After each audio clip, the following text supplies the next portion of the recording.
so many ways for us to still be the church, even though that we're isolating. And I think that that's amazing.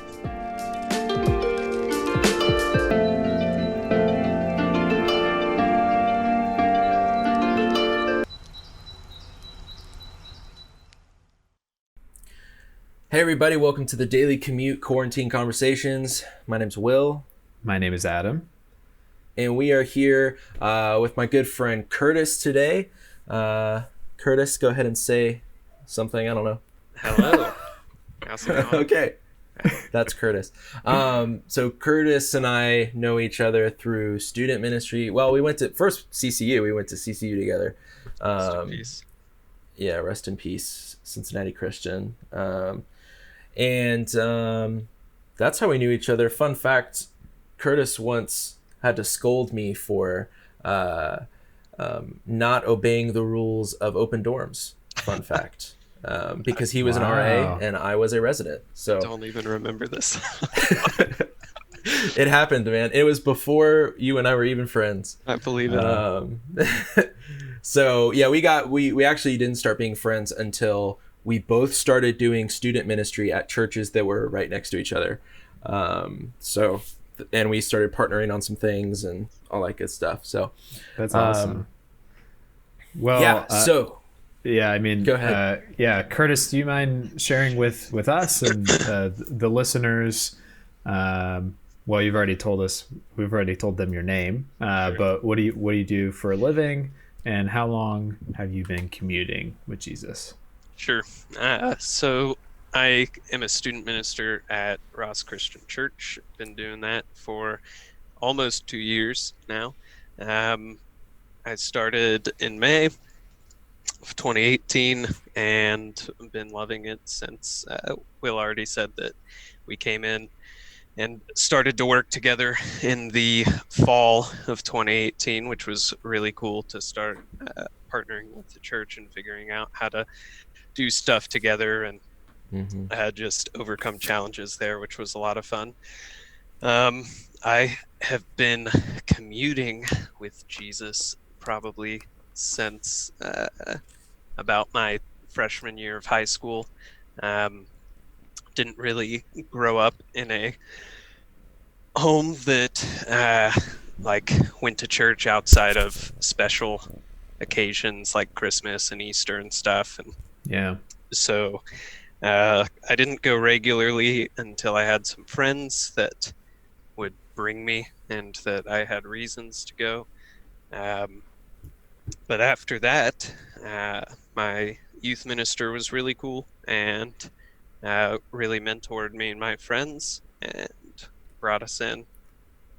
He let a couple of us teach a couple of times, which was really cool and kind of gave us a taste for like studying on a deeper level and trying to figure out how to share God's word with people, which was really cool and something that I really enjoyed and wanted to pursue more. So nice. Very good.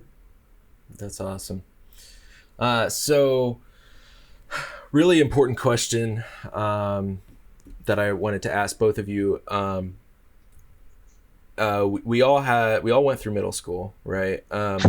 Regrettably, yes. What I am sure that you had an email address or like a screen name, something along those lines. What was that? It's a great question. That's a great question. Curtis, I'll let you start on that one.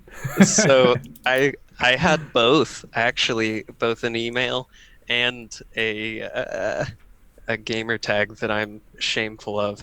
And oh my God. The email was a Gmail account.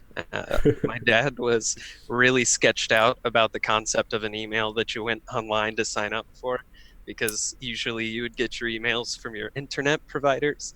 So he didn't want me to get it, but I got it anyways. Ooh. That was pieboy@gmail.com. Pieboy? Pieboy. No idea why. I wasn't even like hardcore into pies or anything like that. So I just want to be clear. Do you love math or do you love baked goods? It's I'd probably prefer baked goods over math. Okay, okay. I just wanted to be Yeah, clear. yeah. And Boy. then the gamer tag was Ponage117. It was Oh wow. Classic. the Yes. O in Ponage was a 0. Of course. So Wow. Wow. Oh Wait, my is there gosh. even man? So like, last you I put- remember, Pone was being It was spelled PW. PWN. yep, yep, yep. So you, man, I did my amazing. own take on it. I love Oh it. wow. That's Yeah. Adam, fantastic. I'm really excited to hear what yours is because it sounds like Oh. you're a little hesitant to share. No, here's the reason. Will, the reason I'm hesitant to share my gamer tag is because it's never changed, and so what is true then is still true today. Not that I Nice. ever even get on Xbox anymore, but yeah, it's pretty straightforward. It's T Woods 007. That tells you the two things I was into as a youngster. I really looked up to Tiger Woods. That didn't age very Nice. well. Oh, And, man. and then also loved James Bond films. Oh my Um, gosh. And so I Tiger thought Woods. why not combine the two? So T Woods Oh. 007 was and is Man. my gamer tag to this day. That's great. I never had an email address. I didn't do that. Sure. When I signed up for stuff, I used my parents, which was really funny Nice. for them sometimes. Yeah. That's amazing. Will, I need to hear yours now, though. Look, it's really disappointing. It's nothing. It's nothing interesting. My first email was whausler@yahoo.com, Wow. and Really super growing up. boring. I know. Man, I was. how adult You of know, you. one of the few times I was a sensible kid is I was like, I'm probably gonna have this email for a while, so I'm not gonna make it something like Like what's something I was into back then, like Ponage. Pony. Yeah, it wasn't gonna be like ice baby 05 at gmail.com or anything like that. I don't know. Yeah. I thought Or I was like the- fascinated with like the color blue and like ice, like just thought that was cool. Yeah. Like had nothing to do with, you know, Vanilla Nothing to Ice do or with anything Vanilla like Ice that. himself. Yeah. No, I'm sure you guys no. saw the ones that were like XX with Yep. like a lowercase Right. x, Yep. uppercase Right. X. Yeah. Yes. That Yep. sort of thing. Yes, I never partook in that. My gamer tag was Will the Thrill 05, and it still is. Don't add me on anything because I will not add you back, and I will not play with you. Because I good. like I've best friends that I do not play with. I just don't Yeah. play. But yeah, so it's not that exciting. Sorry I disappoint you guys. It's all right. I liked it. So I guess a little bit of what the actual topic we'll be discussing Yeah. today is really talking through the role of Christians in a pandemic, in questioning what is the role of Christians in a pandemic. So that's something we're being faced with, right, for the first time right now. Curtis, I'm really going to be curious to hear your answer to these questions as someone who is really directly involved in the formal quote unquote Christian community.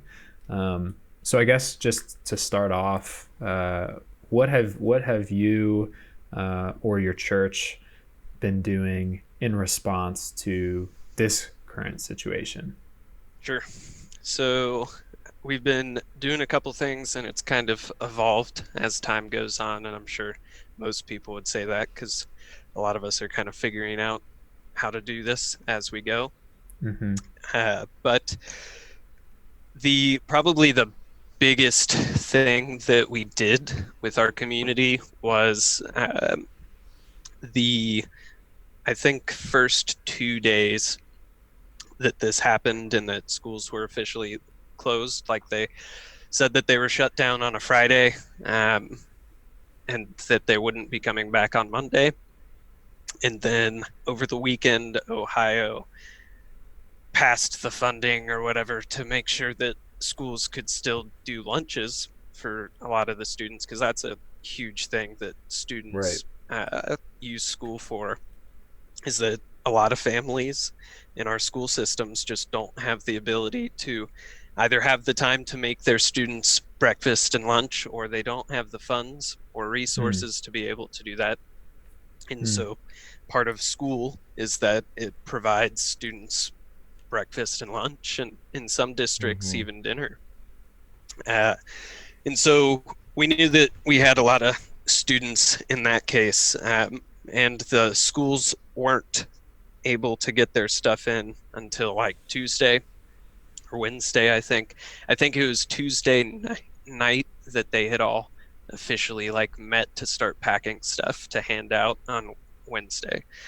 So on Monday and Tuesday, we had a pretty busy time we collected donations of food and money and stuff and went and got more groceries, and we spent those days just making a whole bunch of sandwiches and packed paper bags and stuff, and took those out to the community to make sure that the students in those areas could still eat. And one of the interesting things that we found out during that was that it's not just the students that needed those things, but there are like elderly homes where it's just a husband and wife, or just a woman or a man in their home, and they're scared to go out because this is something that is truly scary for them right now. They're just like, I didn't prepare for this, and I don't have groceries to be able to make myself breakfast, lunch, or dinner. So that kind of evolved over the next few days, because one, the schools started doing their part and making sure that lunches were available and stuff. But we also had found out that our school district wasn't busing the lunches to bus stops and stuff. So we still had a lot of students that didn't have a ride to be able to get to the school to get lunches and whatnot. So we ended up just packing boxes of some easy to make groceries like lunch meats or peanut butter and jelly, and less perishable foods that can just be easily prepared and stuff. And we took those out to the community we started building like a network of people that we knew didn't have rides and didn't have funds to get food and stuff. And we still have that going now, where we will kind of pack up a box for a week basically, and if we know we have families that need it, we either take it out to them, or if they can come to the church and pick it up, they can do that as well. And that's been probably one of the coolest things that we've been doing, and something that kind of the whole church formal is involved in. And then with students, we have been on Sunday nights, I do a stream on Twitch where I just give like a 30-minute lesson or something, and then double back and answer any questions that had popped up in chat. And then on Wednesday nights, we do a game night on the same platform. We've been doing Jackbox games, but I'll probably kind of spice it up with a few different ideas as we continue on. And then our small groups have been meeting at least once a week via Zoom. So that's been pretty cool to just kind of tell my leaders how to use the technology, and then tell them that they should be meeting with their students once a week. And it's been really cool seeing the response with that. Yeah, rock and roll. Yeah, that's fantastic. So you guys are kind of stepping up to the plate, and you guys are finding the needs, and you're figuring out how you can address like the spiritual needs, the relational needs, and the physical needs of the people in your community. Either the local church, the formal church, or just the body of Christ, anybody who's a Christian. Do we have a responsibility in this time, and what is that? For sure. So there were two things that I would like to touch on with this question.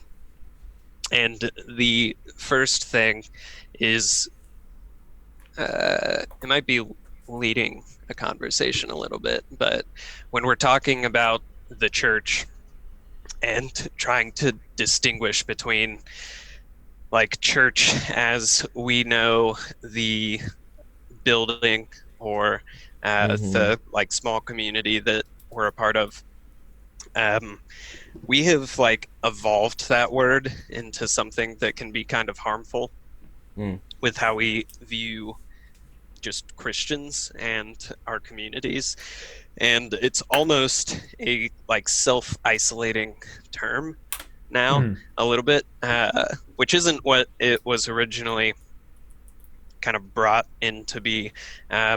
Something that I actually didn't know until today. The only gospel that uses the word church is Matthew, and he only uses it 3 times.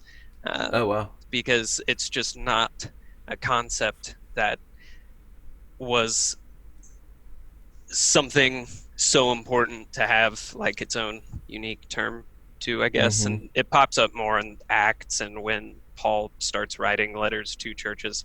But the word itself, if you are unfamiliar with it in the Greek, is ekklesia, which comes from 2 words, which is ek and then kaleo. And ek is just their preposition for out, and then kaleo is to call, a verb. And so put together, the word just means the people who are called out, or the ones who are called out. And our youth group has looked at this a lot in this concept, but we kind of boil it down to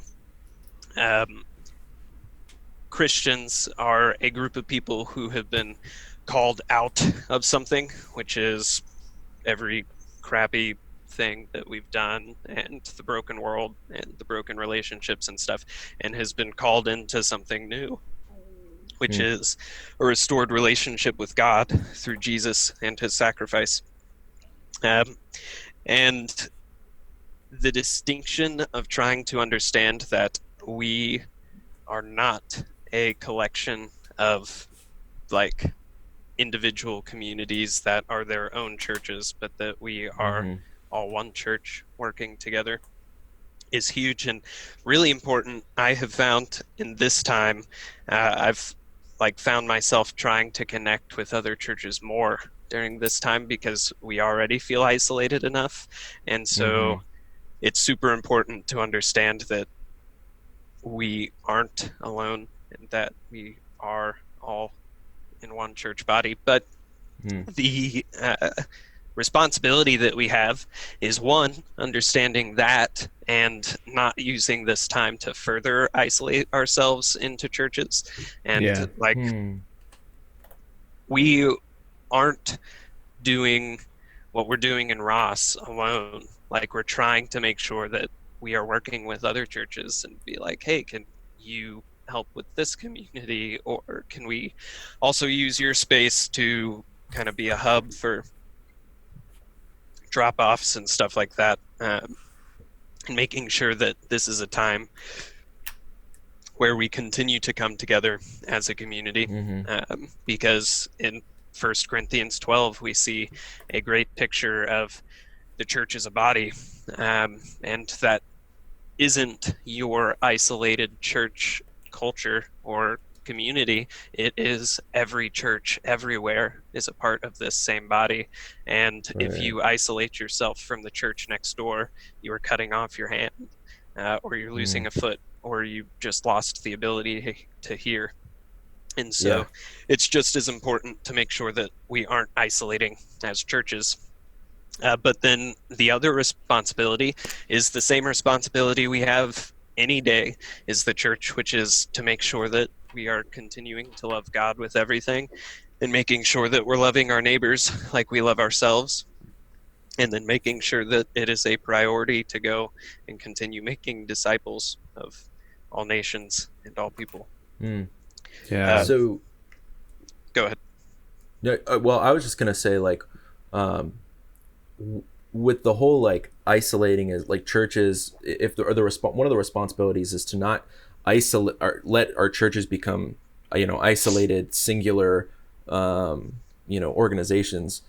What does that look like for people, for individuals? Like, is it the same concept if like if I'm not willing to work together with a Christian down the street, or my neighbor or the person I work with who also is a follower of Jesus, am I also cutting off a limb? Yeah.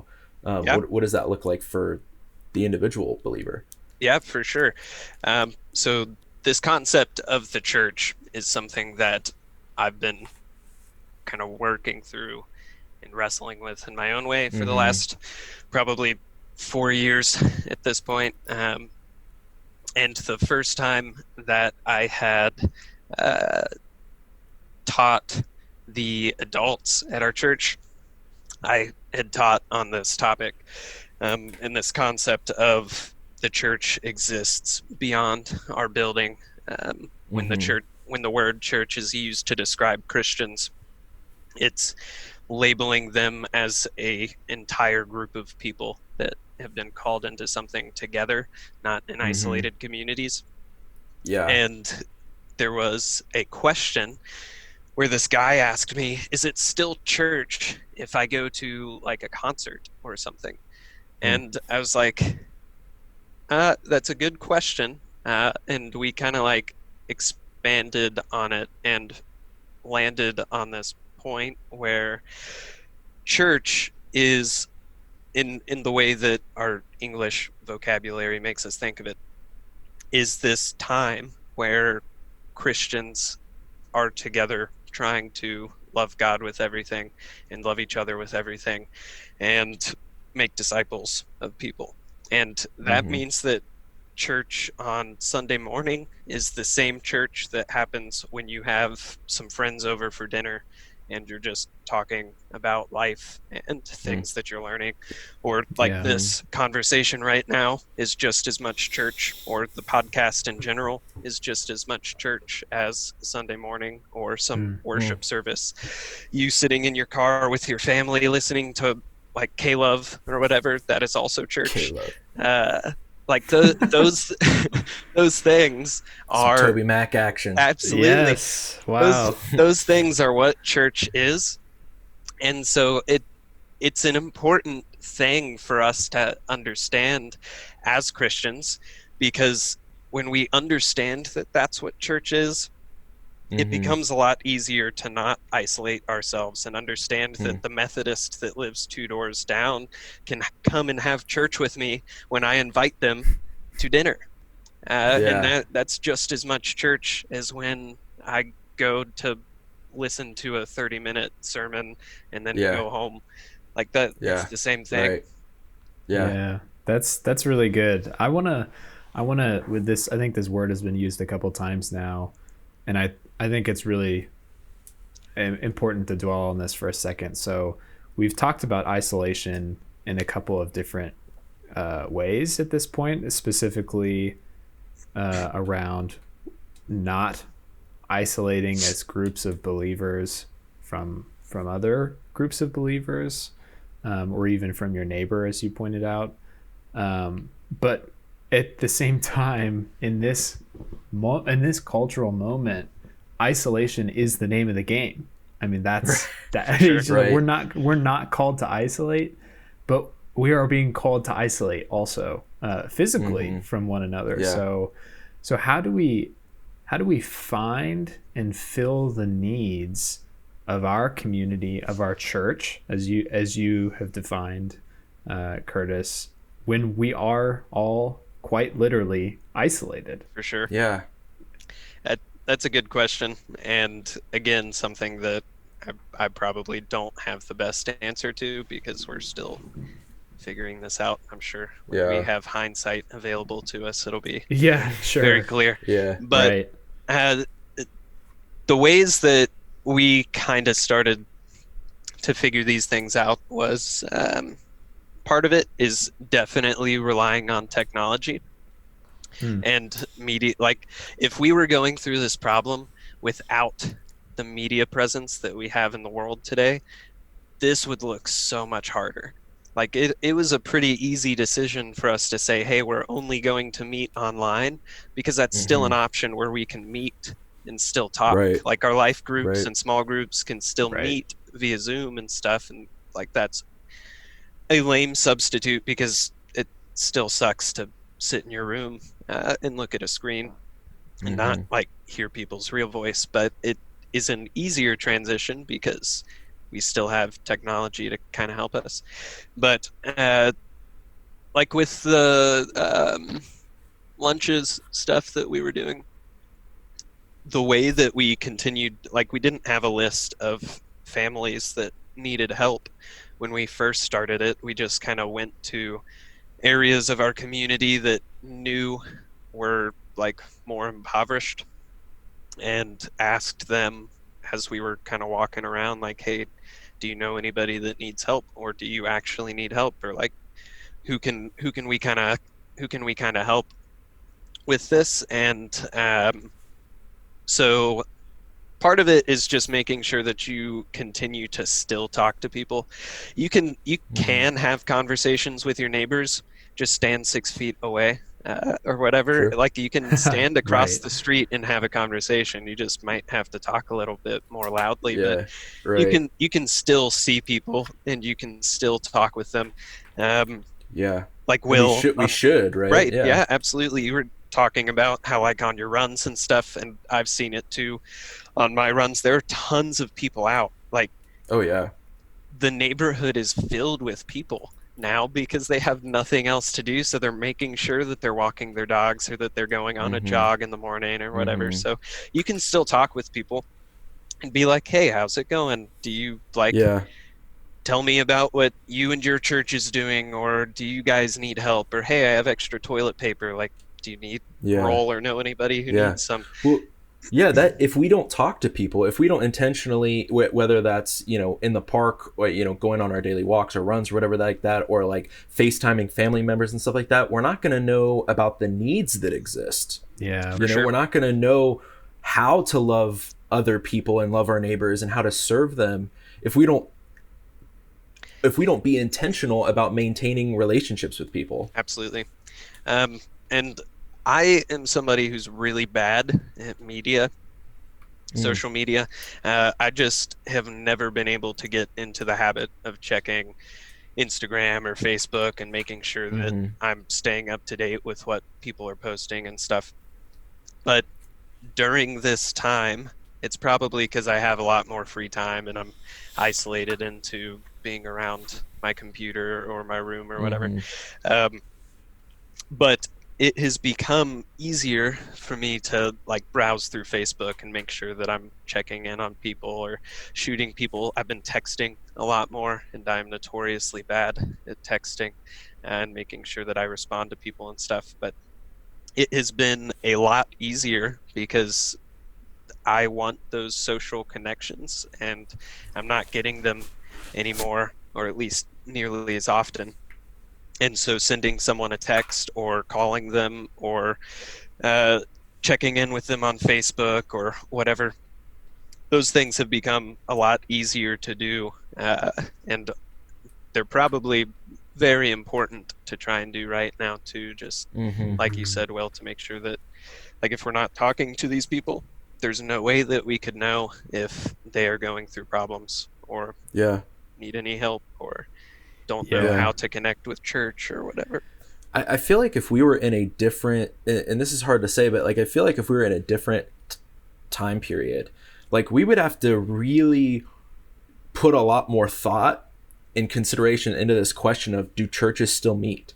Absolutely. Because if we wouldn't have still met, you know, like what's going to happen to the church? What's going to happen to our communities of believers and those relationships that are there? Are they going to, you know, like if we went like 2 months, 3 months without that, you know, what would happen? We're blessed in this time, like to be able to do that social isolation, that social distancing thing, and still meet as followers of Jesus and still commune together. But if we're not taking advantage of that technology, if we're not being intentional about, you know, carving out space to build those relationships, then it's just like we're not meeting at all, and we're not continuing the work of the church. Yeah. Yep. And I think I just want to call out a couple things I heard you guys just discussing now. I really want to hammer on the communication piece. I think generationally, this is really different for different groups of people. I think as saying, getting creative with ways to communicate with people. I think our generation has more knowledge available to us. I mean, Curtis, at the beginning of this call, you mentioned Twitch. I know what Twitch is. Sure. There's a lot of people in other generations who probably have no idea what that Absolutely. website is, that sort of thing. But also, those generations are going to be typically, I think, on average, more willing to go out on a limb and communicate with people who they don't know. Yep. And our generation is not. And I think we are going to have to get really creative with how we communicate with people.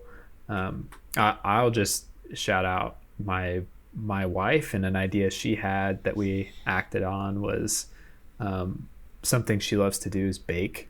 And so we made muffins and created typed out a note, put it in baggies, cleaned the boxes and stuff, made sure it was sanitary, and gave them to our nearest neighbors. And that has started, I have had neighbors I haven't talked to since I moved here 2 years ago call me.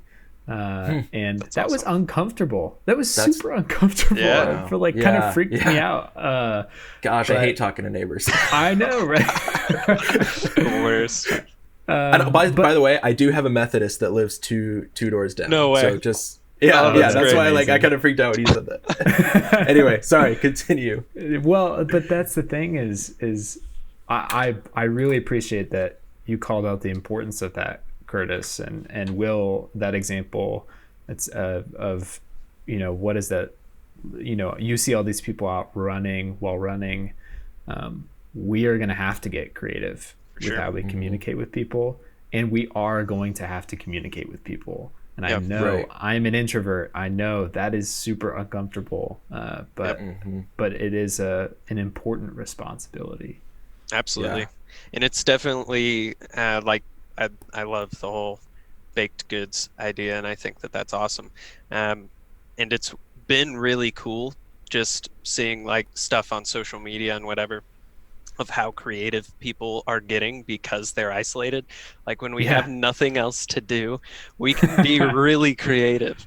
Oh my gosh. So nuts. it I don't know, this could be the time where snail mail comes back or whatever, and we start actually sending people letters again and doing something with that, or having neighborhood block parties. What if those things come back, or in your 6 feet away or whatever? But that would be really cool.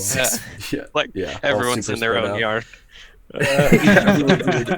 Just shouting at each other. That could be fun. But these things have been really cool. Yeah, absolutely. And one thing that John Mark Comer said, he's a pastor in Portland, Oregon, but I think it was him that said it, but basically this is an opportunity for creativity to thrive, just in general, we get creative when we're bored, and we don't allow ourselves to be bored. For sure. But now we don't have a choice, Exactly. And so we can harness that creativity when figuring out, okay, how are we going to love God and love our neighbors as ourselves? How are we going to keep the church, the body of Christ, and keep ourselves from becoming distant from one another, and stay unified and stay strong and create? It's going to take creativity. Absolutely.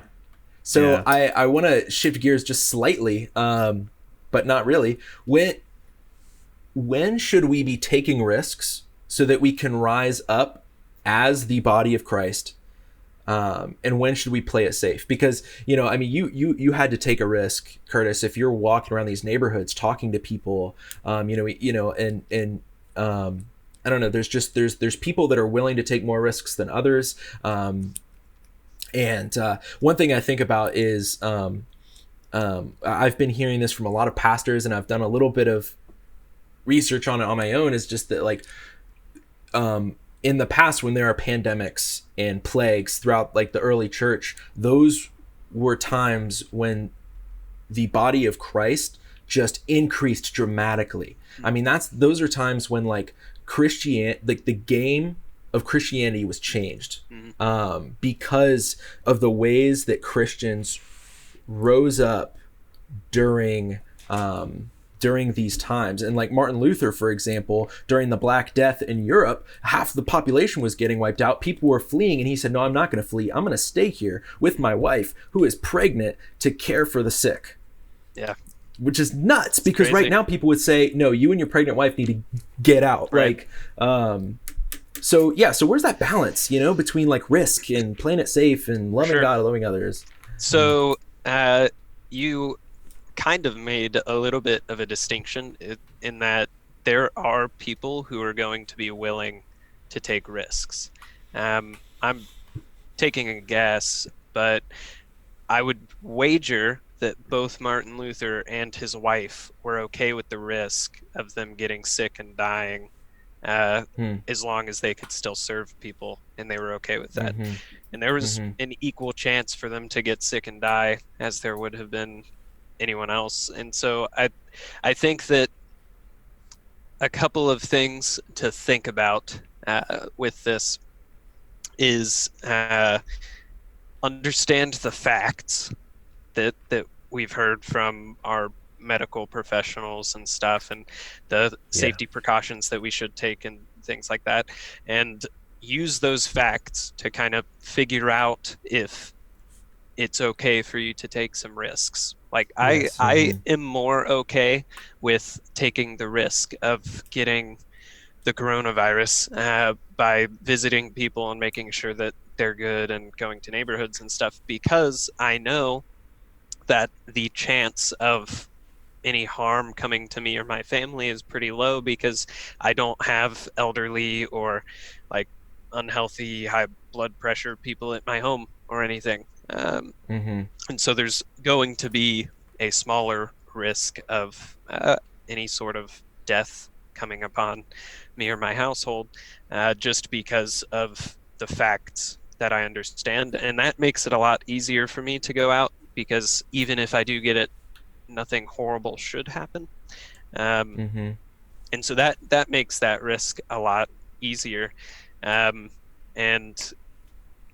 the other thing is just kind of this idea of we can have boldness in Christ, which seems to be more of what Martin Luther would have been leaning on when he says that he's going to stay with his pregnant wife in the midst of those things, of trusting that regardless of what happens, that we are still a part of the same church body. We're all saved by Christ, and we will be taken care of by God regardless of the outcome. And that can give you a lot of boldness to be willing to go out and put yourself at risk. And I think that's what we see in a lot of these situations. Yeah, I feel like a big part of the difference is like, are you just sacrificing your own health, or are you sacrificing other people's health who didn't have the opportunity to make that choice? Like For sure. if like Rachel and I are in a situation where we may have to step up and care for her grandparents, like if her parents were to come down with the virus. And so it's like we're trying to protect ourselves a little extra. So it's like, for me, it's like, going out and taking that risk. Like I could risk myself getting the coronavirus, and like you said, like that doesn't bother me. Yep. Because it is like lower risk. But I would also be putting other people at risk while I am doing that. So in that case, the best way to love others is to social distance myself and isolate myself. But there are other situations where, people won't get food if someone like you, Curtis, doesn't risk going there. Yep. Yeah. And I also want to call back to what you just called out, Curtis, that paying attention to the medical facts of the reality of the situation you're in. So, I mean, let's be clear, the medical situation, the medical facts that Martin Luther was living in the Black Death were significantly different to the Right. Absolutely. to the coronavirus. Right. And one of and so they're not really fully parallel. Yep. In Martin Luther's case, if he had the Black Death, he would know because he would be right. dying. Right. You know, there's no question of whether or not, like, oh, am I carrying it? Yeah, if you're carrying it, you are dying sure. in that situation. Yeah. But now the whole question mark of, am I a carrier? Am I in this 2-week period? Loving others well also will have to mean, depending on your situation, not exposing yourself to other people, For sure. potentially passing it on to them, who potentially passes it on, will, in your situation, to these grandparents you might have to take care of. And so Absolutely. you know, the idea of risk is complicated, but you know, let's not be negligent to the facts of For sure. that, you know, we're being exposed to. When we first got on, one of the first things I told you guys was that I am not going into the office right now because of the potential risk of me or my family being in this 2-week period. And I am, of course, willing to take these risks for myself, but I'm not about to go into church and contaminate either the volunteers that we have working on the food stuff, or like contaminate a box or whatever that gets sent to a family that is elderly or something. Like, you have to understand the facts and take them seriously. And the other thing that separates our situation from Martin Luther is this technology aspect. We can still love people and show them who Christ is by staying at home and just FaceTiming them, or writing them a letter, or baking them some goods with some gloves on and handing them that. Like, there are so many ways for us to still be the church, even though that we're isolating. And I think that that's amazing. So yeah, absolutely. And the other thing is Martin Luther stayed so he could care for the sick, but that's also before hospitals were a thing. So the hospital was the church in some ways. And so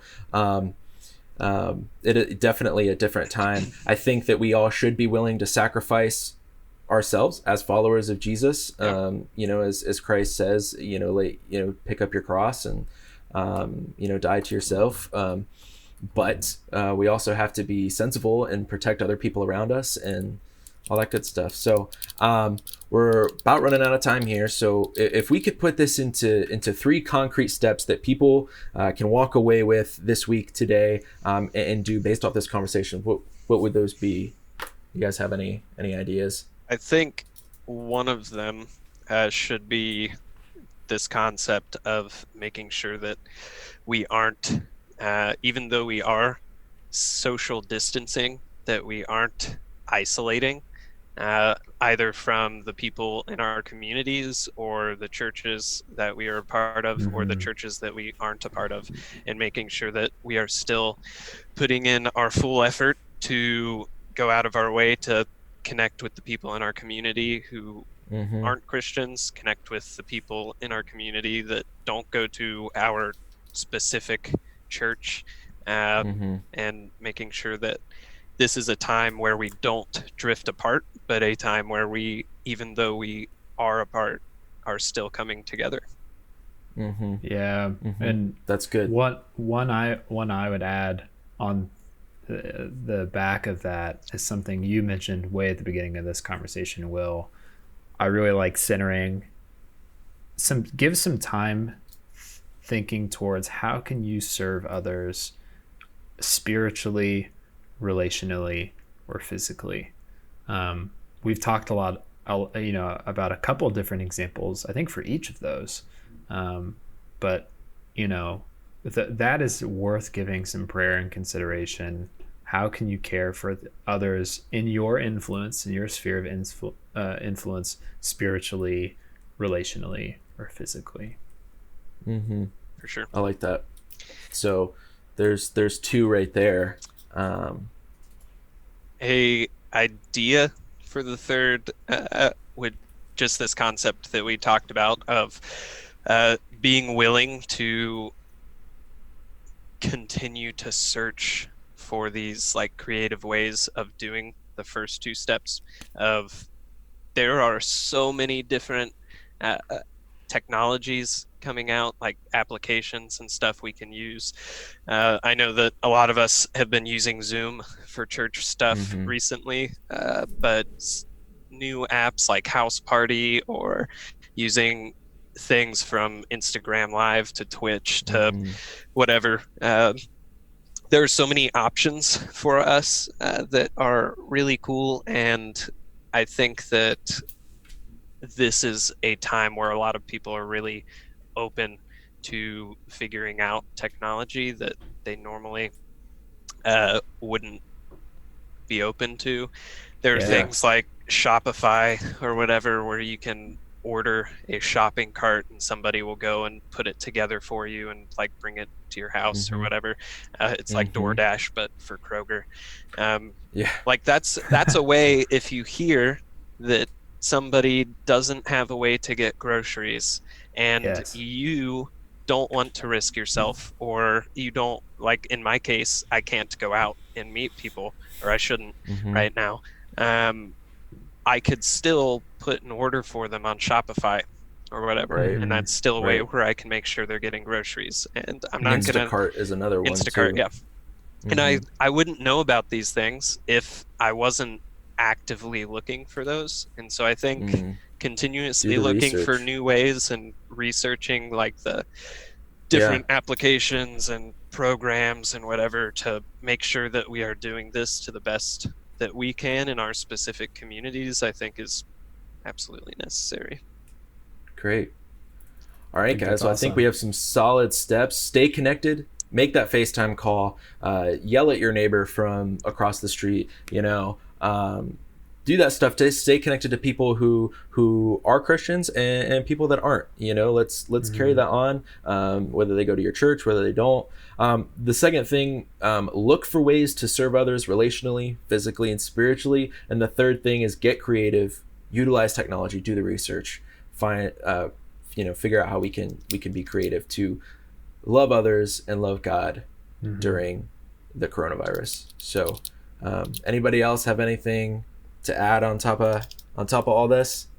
I think those are great steps. Absolutely. Rock and roll. Adam, do you have any fatherly advice to leave us with? Yes, absolutely. I would say Adam's not a father, by the way, Curtis. Oh, yeah. okay. Let's But he's just my be clear. dad in some ways, in a spiritual sense. Yeah, for sure. No, I would say clean your clothes regularly, even if you're not leaving your house. Yes. That's really wise. I would really, especially if you have a wife, because they tend to appreciate that. Yeah, they tend to appreciate that. Stay clean. There's been a couple times I've gone a few days without showering. Same. And it took Rachel a little longer than I think it should have for her to say, hey, dude, get it together.